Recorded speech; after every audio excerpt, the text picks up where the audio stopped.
Kita mulai slide tentang accounting principle. Finance dan accounting sangat diperlukan dalam menjalankan suatu usaha bisnis. Karena kita perlu mengerti kondisi keuangan kita, yaitu jumlah yang diterima sebagai income dan jumlah yang dikeluarkan sebagai biaya atau cost. Jadi suatu usaha bisnis perlu mengetahui dengan tepat berapa nilai uang yang diterima dari hasil penjualan dan berapa nilai uang yang dikeluarkan untuk biaya operasional perusahaan. Biaya-biaya yang dikeluarkan untuk peralatan usaha, gaji dan raw material dapat dikategorikan sebagai investment. Pada dasarnya suatu usaha bisnis perlu memiliki sistem yang sistematis dalam melakukan pencatatan dan pelaporan proses accounting untuk seluruh transaksi yang dilakukan. Definisi accounting adalah melakukan analisa dan interpretasi seluruh informasi-informasi yang berpengaruh terhadap performa bisnis dan finansial posisi usaha bisnis tersebut. Risiko jika tidak melakukan pencatatan bisnis yang sistematis dan tepat untuk beberapa usaha bisnis yang cukup besar bisa menimbulkan risiko non-compliant sesuai peraturan pemerintah, tapi juga dapat menyebabkan risiko usaha bisnisnya tidak berhasil atau tutup atau gulung tikar. Memang tim akunting adalah yang menjalankan proses accounting di perusahaan, tetapi pada dasarnya manajer perlu untuk dapat mengerti kondisi keuangan yang dihadapi perusahaan setiap saat. Dengan hal ini diharapkan perusahaan dapat melakukan usaha atau inisiasi, participate dan kontrol yang diperlukan dalam suatu proses decision making dalam operasional perusahaan. Fungsi dan penggunaan sistem akunting keuangan atau financial accounting. Financial accounting didefinisikan sebagai suatu teknis proses dan prosedur dalam melakukan identifikasi atau melakukan pengukuran atau pencatatan dan penyampaian informasi, termasuk di dalamnya informasi keuangan untuk disampaikan kepada beberapa pihak yang membutuhkan di dalam perusahaan. Pihak-pihak yang membutuhkan ini diantaranya adalah pemegang saham. Sehingga pembuatan laporan akunting keuangan ini adalah wajib dilakukan dan disampaikan secara berkala kepada pemegang saham selaku pemilik perusahaan. Detail informasi yang disampaikan khususnya perusahaan asuransi umum adalah: pertama, penjelasan yang disampaikan oleh Direktur Utama atau CEO mengenai performance perusahaan di tahun sebelumnya, termasuk juga kegiatan CSR yang telah dilakukan. Kedua, perlu disampaikan informasi rencana yang akan dilakukan perusahaan di waktu yang akan datang, serta estimasi risiko yang mungkin akan dihadapi oleh perusahaan. Ketiga, perlu disampaikan kondisi keuangan perusahaan, termasuk di dalamnya laporan rugi laba atau balance sheet, laporan keuangan atau income statement, laporan pemasukan atau cash flow position, dan laporan mengenai legal requirement dan rencana nilai remunerasi untuk direksi. Keseluruhan laporan-laporan ini disampaikan dan dipublikasikan setahun sekali. Bagi perusahaan yang listing di Bursa Efek, ada peraturan yang mengharuskan dibuatnya laporan interim atau laporan sebagian dalam semesteran atau 6 bulan sekali, atau kuartalan 3 bulan sekali. Latar belakang perundangan. Peraturan laporan keuangan perusahaan asuransi diatur oleh Otoritas Jasa Keuangan OJK, khususnya POJK nomor 22 tahun 2024 tentang laporan berkala perusahaan perasuransian. Aturan ini mengharuskan perusahaan asuransi menyusun dan menyampaikan laporan lengkap, akurat, dan tepat waktu yang meliputi laporan bulanan, triwulan, tahunan, dan laporan publikasi. Jenis dan batas waktu pelaporan. Pertama, laporan bulanan. Disampaikan paling lambat tanggal 10 bulan berikutnya. Berisi laporan keuangan bulanan dan informasi lain yang diperlukan. Kedua, laporan triwulanan. Tidak lagi diwajibkan berdasarkan peraturan terbaru OJK mengenai tingkat kesehatan keuangan perusahaan asuransi dan reasuransi. Ketiga, laporan tahunan. Disampaikan paling lambat tanggal 30 April tahun berikutnya. Mencakup laporan keuangan tahunan yang telah diaudit, laporan teknis, dan laporan publikasi. Dan laporan lain, termasuk laporan keberlanjutan, strategi anti-fraud, dan realisasi rencana bisnis, yang disampaikan sesuai ketentuan batas waktu yang berlaku. Ketentuan pelaporan lainnya adalah kelengkapan. Laporan harus memuat semua unsur yang wajib dilaporkan, termasuk informasi atau fakta material. Akurasi dan ketepatan waktu. Laporan harus disampaikan secara lengkap, akurat, dan tepat waktu. Sanksi, pelanggaran terhadap kewajiban pelaporan dapat dikenakan sanksi administratif, seperti peringatan tertulis, penurunan tingkat kesehatan, dan denda admin. Slide selanjutnya membahas tentang Financial Accounting dan Manajemen Accounting. Dua format accounting yang mirip dengan fungsi yang berbeda. Financial Accounting digunakan untuk kepentingan stakeholder eksternal dan memuat informasi-informasi historik atau past performance. Manajemen Accounting lebih berfokus pada internal planning dan organisasional control dalam hal menghadapi hasil operasional perusahaan dan bersiap dalam melakukan perbaikan-perbaikan jika terdapat deviasi di lapangan.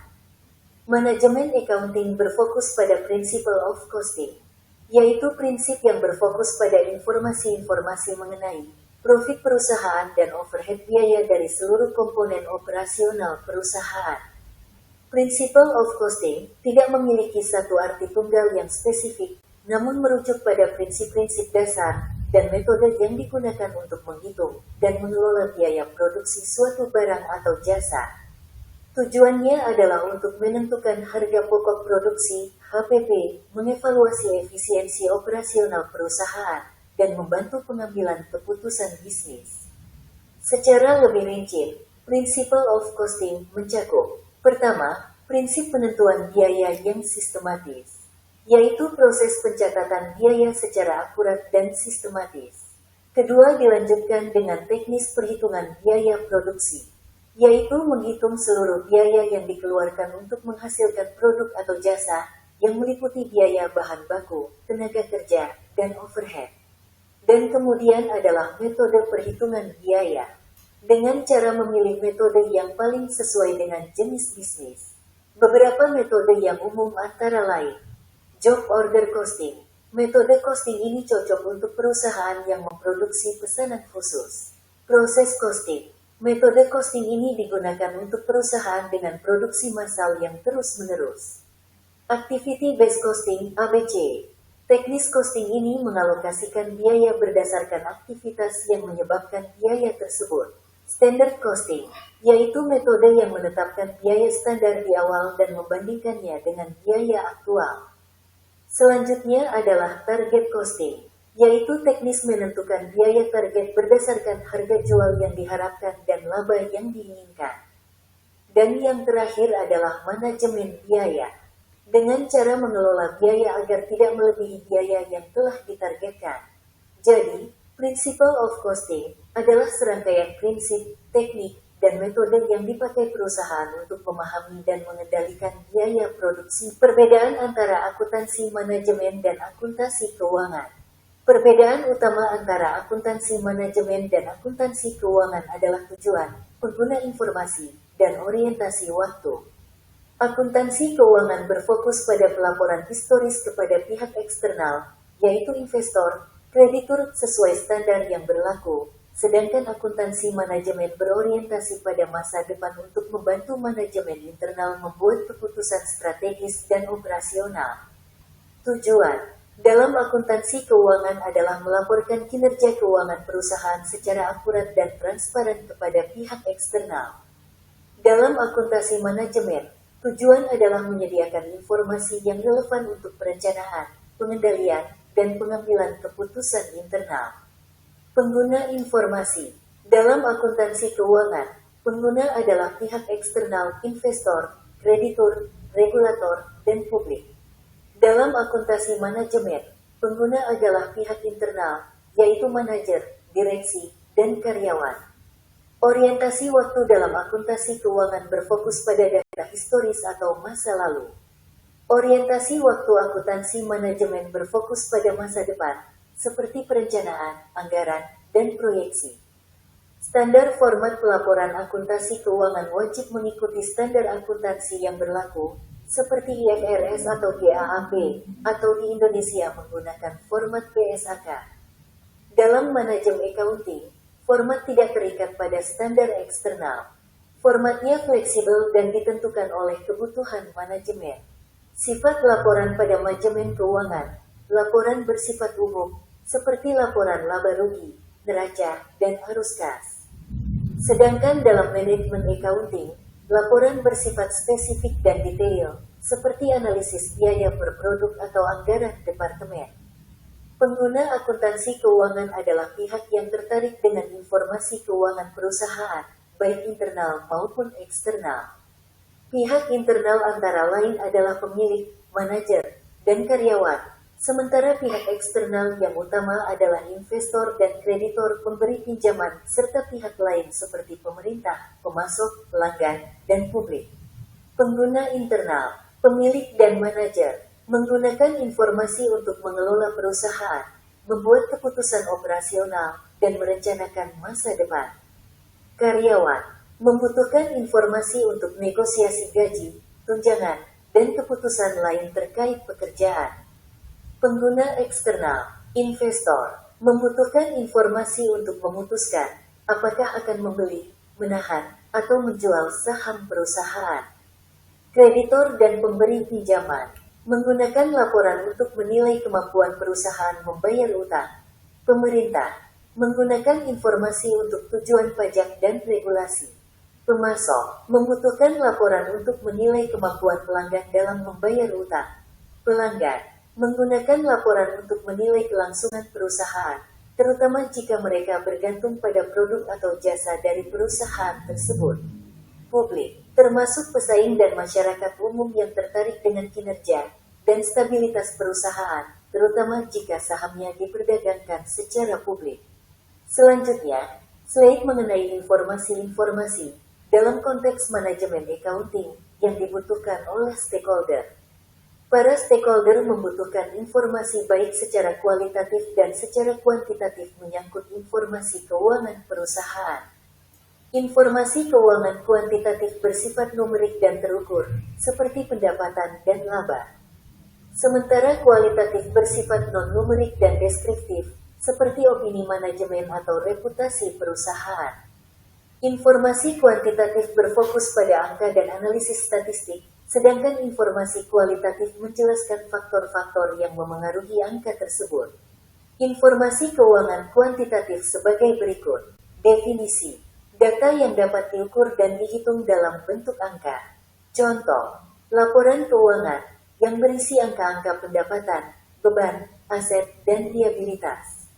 Rasio keuangan, seperti rasio profitabilitas, rasio likuiditas, dan rasio solvabilitas. Data historis, seperti pertumbuhan penjualan selama beberapa tahun terakhir. Fungsi dari data kuantitatif laporan keuangan memberikan gambaran kinerja finansial yang konkret, terukur, dan dapat dibandingkan dari waktu ke waktu atau dengan perusahaan lain. Informasi keuangan kualitatif. Definisi. Data yang bersifat deskriptif dan tidak dapat diukur secara langsung dengan angka, seringkali berupa interpretasi, opini, atau deskripsi. Contoh, kualitas tim manajemen dan dewan direksi, reputasi merek dan kepuasan pelanggan, budaya perusahaan dan etika bisnis, stabilitas regulasi industri dan tren pasar. Bisa saja semua informasi itu sudah terkandung di dalam laporan keuangan lengkap. Terkadang perlu dilakukan analisa dan interpretasi dari beberapa catatan, misalnya catatan direksi atau catatan audit. Informasi kualitatif dan kuantitatif tersebut bisa juga diperoleh dari sumber-sumber lain, misalnya financial analysis, rating agency, atau dari media, seperti majalah dan koran. Saat ini, perusahaan juga mulai memberikan informasi mengenai kondisi perusahaan melalui media sosial, supaya lebih mencapai berbagai pihak sebagai stakeholder. Hal-hal yang perlu diketahui oleh stakeholder adalah aktivitas operasional perusahaan atau organisation activities. Pertama, profitabilitas. Yang dimaksud adalah kemampuan perusahaan menghasilkan pemasukan dalam bentuk penjualan jasa atau servis. Nilainya harus lebih besar dari biaya yang dikeluarkan. Kedua, cash position atau liquidity. Cash liquidity sangat penting bagi suatu usaha bisnis. Hal ini dapat menunjukkan kemampuan perusahaan dalam menjalankan kontrol cash dalam operasional perusahaannya. Income and expenditure, pemasukan dan biaya, menunjukkan laporan uang masuk dan biaya-biaya operasional. Di Inggris biasa disebut sebagai profit and loss account. Di Amerika biasa disebut sebagai income statement. Dan yang terakhir adalah solvency, yaitu kemampuan perusahaan untuk membayar hutang-hutang jangka panjangnya. Sedangkan liquidity yang disebut di atas adalah kemampuan keuangan perusahaan untuk membayar hutang-hutang jangka pendeknya. Slide selanjutnya kita membahas rumus-rumus persamaan di dalam accounting, karena memang dasar dari accounting adalah penggunaan rumus-rumus atau persamaan-persamaan matematika. Prinsip dari accounting adalah, semua aset yang dimiliki perusahaan adalah dibiayai dari beberapa sumber. Contohnya, cash, furniture kantor, peralatan kantor, komputer, stok, kendaraan, dan lain-lain adalah dibiayai dari beberapa sumber. Modal awal diperoleh dari modal setor perusahaan dari para pemilik. Selanjutnya pembiayaan bisa diperoleh dari sumber lain. Jadi rumus aset adalah sama dengan equity ditambah liabilities. Rumus lain bisa dibuat sebagai berikut. Nilai equity adalah sama dengan aset dikurangi liability. Sebagai contoh, perusahaan Grow Ltd. Pemiliknya John and Jack, modal awalnya masing-masing 1.000 euro. Total modal awal adalah 2.000 euro. Karena berbentuk perusahaan PT, maka legal identity Grow Ltd berbeda dengan legal identity ownernya. Jadi John dan Jack tidak bisa dituntut untuk melunasi hutang yang dibuat oleh Grow Ltd. Maksimum kerugian yang bisa ditanggung oleh John and Jack adalah masing-masing 1.000 euro. Dana 2.000 euro sekarang adalah tercatat sebagai aset dari perusahaan Grow Ltd. Di saat perusahaan mengeluarkan 500 euro untuk pembelian peralatan, maka peralatan tersebut menjadi aset perusahaan juga dengan nilai buku 500 euro. Jika kemudian perusahaan membeli peralatan lawnmower dengan harga 750 euro secara kredit selama 6 bulan, maka karena ada fasilitas pembiayaan dari seller maka tidak dibukukan sebanyak 750 euro di akunting saat itu juga. Selama 6 bulan, aset senilai 750 euro tersebut dicatatkan sebagai current liability. Contoh selanjutnya, perusahaan menyelesaikan pekerjaan untuk customer. Biaya yang dikeluarkan untuk mempekerjakan tukang kebun sebanyak 50 euro. Perusahaan menerima pembayaran sebesar 100 euro. Maka perusahaan akan mencatatkan nilai 100 euro sebagai income perusahaan. Sehingga equity perusahaan meningkat sebanyak 50 euro. Sekarang akan kita lihat contoh-contoh rumus yang digunakan di akunting sebagai berikut. Rumus equity adalah sama dengan aset dikurangi liability. Nomor 1. Saat awal modal masuk, maka equity 2.000 euro sama dengan aset 2.000 euro dikurangi liability nilai 0. Nomor 2. Setelah pembelian peralatan, maka equity 2.000 euro sama dengan 500 euro peralatan ditambah 1.500 euro plus diambil liability nilai 0. Nomor 3. Saat pembelian lawnmower dengan fasilitas kredit, equity 2.000 euro sama dengan peralatan senilai 500 euro ditambah lawnmower 750 euro dia tambah ke 1.500 euro dikurangi liability 750 euro. Di sini nilai equity tetap sama di angka 2.000 euro. Nomor 4 setelah pekerjaan pertama selesai. Equity adalah 2.050 euro. Sama dengan 2.000 euro ditambah 50 euro profit sama dengan peralatan senilai 500 euro ditambah lawnmower 750 euro dia tambah ke 1.550 euro dikurangi liability 750 euro. Demikian contoh perhitungan akuntingnya. Jadi sesuai rumus equity adalah sama dengan aset dikurangi liability. Maka aset Grow Ltd adalah equity 2.050 euro sama dengan aset 2.800 euro dikurangi liability 750 euro. Perhitungan seperti ini yang menjadi dasar dalam penyusunan sistem akuntansi keuangan perusahaan. Selanjutnya mengenai tabel neraca atau balance sheet. Di dalam laporan neraca atau disebut balance sheet, ada beberapa istilah yang perlu dipahami. yaitu aset. Aset adalah sumber daya berharga yang dimiliki atau dikuasai oleh perusahaan, yang dapat digunakan dan memberikan manfaat ekonomi di masa depan. Aset bisa berupa kekayaan berwujud seperti kas, properti, dan peralatan, maupun aset tidak berwujud seperti hak cipta dan merek dagang. Karakteristik aset adalah memiliki nilai ekonomi, maksudnya adalah aset memiliki nilai moneter dan dapat memberikan keuntungan ekonomi. Aset dikuasai oleh pihak perusahaan. Aset harus berada di bawah kontrol atau kepemilikan perusahaan. Aset dimaksud dapat memberikan manfaat di masa depan. Manfaat ini bisa berupa pendapatan, peningkatan nilai, atau kemudahan operasional. Aset merupakan hasil transaksi masa lalu. Kepemilikan aset merupakan hasil dari peristiwa atau transaksi yang terjadi di masa lalu. Contoh aset berwujud rumah, kendaraan, uang tunai, peralatan, mesin, bangunan, dan tanah.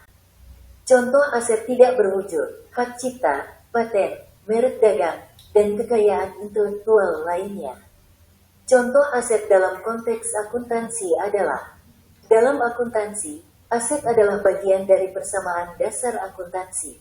Artinya aset sama dengan liabilitas plus ekuitas, dan dicatat dalam neraca. Contohnya meliputi, kas yaitu uang tunai yang dimiliki. Piutang, yaitu uang yang terutang oleh pelanggan kepada perusahaan. Persediaan, yaitu barang-barang yang siap dijual oleh perusahaan. Dan peralatan, yaitu mesin, komputer, dan perkakas yang digunakan dalam bisnis. Istilah selanjutnya adalah liabilitas. Dalam akuntansi, liabilitas adalah kewajiban finansial suatu entitas, yaitu perusahaan atau individu, untuk membayar atau mengalihkan sumber daya kepada pihak lain di masa mendatang, yang timbul dari transaksi atau peristiwa masa lalu. Ini berarti liabilitas adalah utang atau tanggung jawab yang harus diselesaikan, baik dalam bentuk uang, barang, atau jasa, sebelum jatuh tempo dan seringkali memerlukan aset lain untuk pelunasannya. Karakteristik utama liabilitas adalah kewajiban. Ada tanggung jawab untuk melakukan pembayaran atau penyediaan sumber daya. Kemudian liabilitas timbul dari masa lalu. Kewajiban ini muncul akibat transaksi atau peristiwa yang sudah terjadi. Ada faktor jatuh tempo, yaitu harus dilunasi dalam periode tertentu di masa depan. Liabilitas mengikat entitas, mengikat perusahaan atau individu kepada pihak ketiga. Contoh-contoh liabilitas adalah sebagai berikut. Utang dagang atau account payable adalah suatu kewajiban untuk membayar pemasok untuk barang atau jasa yang sudah diterima tetapi belum dibayar. Contoh liabilitas sebagai pinjaman atau loans. Utang uang yang harus dikembalikan kepada bank atau lembaga keuangan lain, bisa jangka pendek atau panjang. Contoh liabilitas dalam bentuk obligasi atau bonds. Kewajiban perusahaan untuk membayar bunga dan nilai pokok obligasi kepada investor di masa depan.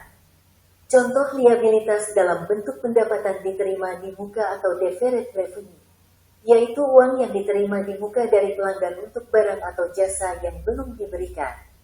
Contoh lain liabilitas bisa dalam bentuk beban yang masih harus dibayar atau accrued expenses, yaitu biaya yang sudah terjadi tetapi belum dibayar, seperti gaji yang belum dibayar atau pajak yang Selanjutnya kita membahas laporan rugi laba, atau disebut income statement, income, atau revenue atau disebut juga pendapatan.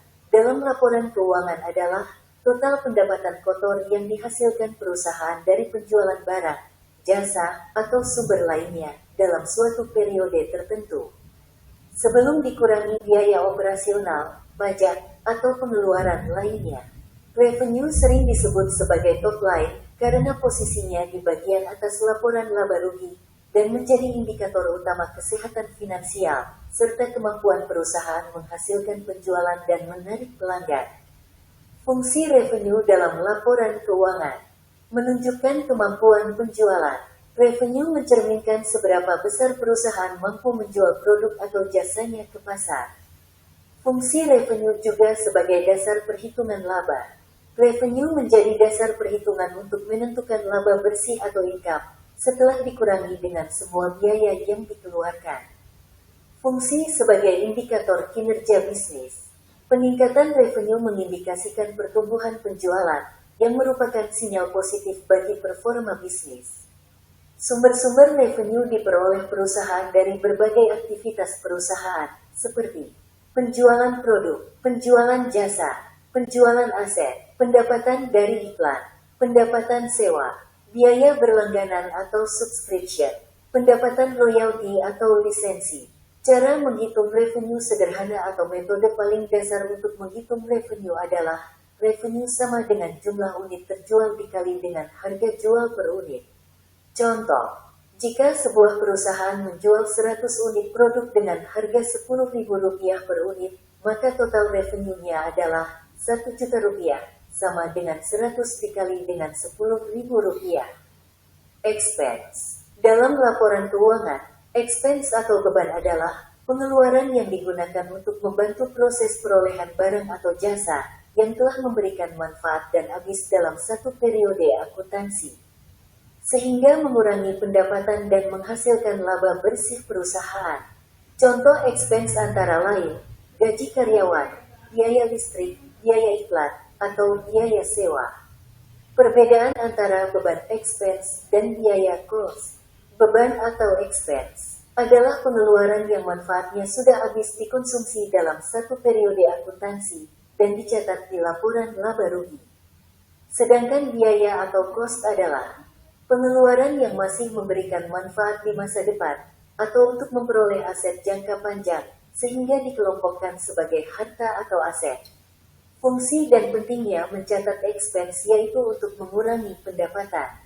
Beban berfungsi untuk mengurangi total pendapatan, sehingga dapat dihitung laba bersih sebelum pajak. Fungsi expense juga dapat meningkatkan akurasi laporan keuangan. Pencatatan beban yang akurat membantu laporan keuangan mencerminkan kondisi keuangan perusahaan yang sebenarnya. Fungsi expense juga dapat berlaku sebagai pengendalian keuangan, yaitu memudahkan pengusaha untuk mengontrol pengeluaran, agar tidak melebihi anggaran yang telah ditetapkan. Slide terakhir kita akan membahas tentang cash flow. Cash flow statement atau laporan arus kas adalah laporan keuangan yang merinci semua aliran kas masuk sebagai penerimaan dan kas keluar yaitu pengeluaran suatu perusahaan atau individu dalam periode waktu tertentu. Laporan ini menunjukkan dari mana uang didapat dan bagaimana uang tersebut dibelanjakan, sehingga dapat digunakan untuk menganalisis kondisi keuangan, apakah sehat atau sedang bermasalah. Komponen utama laporan arus kas atau cash flow adalah arus kas operasi. Laporan arus kas operasi akan merinci penerimaan dan pengeluaran kas dari kegiatan operasional utama perusahaan, seperti penjualan produk, pembayaran gaji, atau biaya operasional. Arus kas investasi menyampaikan informasi meliputi pergerakan kas yang terkait dengan pembelian atau penjualan aset jangka panjang, seperti properti, pabrik, atau investasi lainnya. Arus kas pendanaan atau finance menjelaskan pergerakan kas yang berkaitan dengan transaksi pendanaan perusahaan, seperti penerimaan pinjaman, penerbitan saham, atau pembayaran dividen. Kegunaan cash flow statement menganalisis kesehatan keuangan. Laporan cash flow membantu melihat apakah perusahaan memiliki cukup kas untuk menutupi kewajibannya. Memberikan gambaran kinerja. Laporan cash flow juga dapat menunjukkan kinerja bisnis secara real, karena berfokus pada pergerakan uang tunai, bukan hanya laba akuntansi. Dan yang terakhir adalah membantu pengambilan keputusan. Dengan memahami laporan cash flow akan dapat memberikan informasi bagi pemilik bisnis untuk merencanakan strategi dan inisiatif masa depan. Accounting policy note adalah hal yang penting dalam suatu laporan keuangan atau financial statement.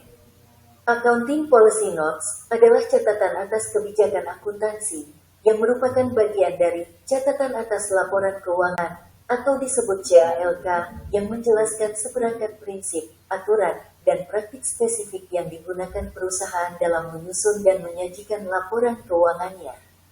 Catatan ini memberikan informasi detail tentang asumsi yang digunakan dan metode yang dipilih oleh akuntan, sehingga membantu pembaca memahami laporan keuangan secara lebih mendalam. Tujuannya adalah Memberikan penjelasan lebih lanjut tentang angka-angka yang disajikan dalam laporan keuangan utama, seperti neraca, laporan laba rugi tanpa mengaburkan informasi utama. Isi dari accounting policy note adalah mencakup informasi rinci tentang bagaimana perusahaan mencatat, mengukur, dan menyajikan informasi keuangan, seperti metode penilaian persediaan atau penyusutan aset. Fungsi dari accounting policy note membantu pengguna laporan keuangan untuk memahami dasar-dasar yang digunakan dalam penyusunan laporan, sehingga dapat melakukan perbandingan yang lebih akurat antar periode atau dengan perusahaan lain. Demikian pembahasan kita mengenai bab 7 yaitu Accounting Principle. Selanjutnya semuanya diharapkan dapat meluangkan waktu untuk belajar, setidaknya 30 menit saja setiap hari, tanpa berhenti sampai saatnya ujian materi 103. Waktu tersebut dapat digunakan untuk mempelajari materi atau untuk belajar soal-soal ujian. Jadi yang penting adalah kontinuitas semuanya untuk menyiapkan waktu minimal 30 menit untuk belajar materi ini.